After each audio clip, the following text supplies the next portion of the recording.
Okay, what we're going to do with this lesson is we're going to compare all kinds of different functions to each other and see if we can determine which ones grow faster, which ones grow slower. Now, you might think common sense should kick in here, and oftentimes it does, but sometimes one function is very complicated and difficult to look at and ascertain if it's how fast it's growing overall. So we've got a couple things that we can use. Number one, if we've got two functions and we set them up as a fraction, where we've got f of x over g of x, then one of the things that we can do is we can look at the top function and the bottom function and look at the limit as x goes to infinity.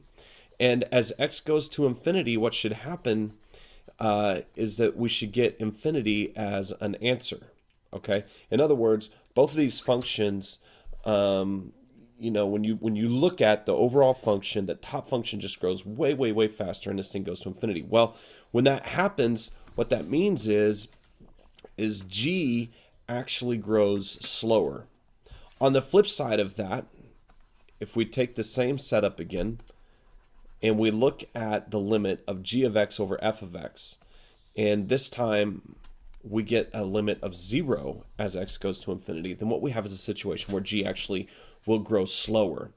On the other hand, if we look over here on the other side, if f and g grow at the same rate, then we'll get some limit, not 0, but some other specific number. And when that happens, then you have two functions that grow at the same rate. So let's just take a look at all these. Show that the function e to the x grows faster than x squared as x goes to infinity. My personal choice on this is to set up a situation where we can have this guy right here, where we can get a limit of 0. Okay? So in that case, we want the function that we think grows faster in the denominator. So we want to show that e to the x grows faster. Well, what we're going to do is we're going to take the limit as x approaches infinity. And I want e to the x in the denominator. So I'm going to put x squared on top. I'm going to put e to the x on the bottom. And I'm going to look at this limit. Now, when I plug large values of x into this equation, what happens is I end up with a situation where I get infinity over infinity. And as we've learned in previous lessons, this is what's called an indeterminate form. So I take the derivative of the top and the bottom, and I look at my limit again. So now my limit changes. I still go to infinity, so the limit as x approaches infinity. But now the derivative on top, 2x over the derivative on bottom, e to the x. And that's why we love e to the x. The derivative of that never changes. Again, plug very large numbers of x, values for x in. And what happens is you get 2 times some huge number, e to some huge number, and you still have infinity over infinity. So what we're going to do is take one more derivative, and we're going to let x go to infinity. But the derivative now of 2x is just 2.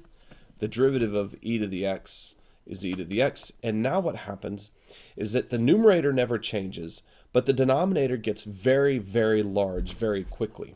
The result is this derivative, or this limit right here, goes to 0. And this guy right here on the bottom, this is why we can say that e to the x grows faster, because this limit right here goes to 0.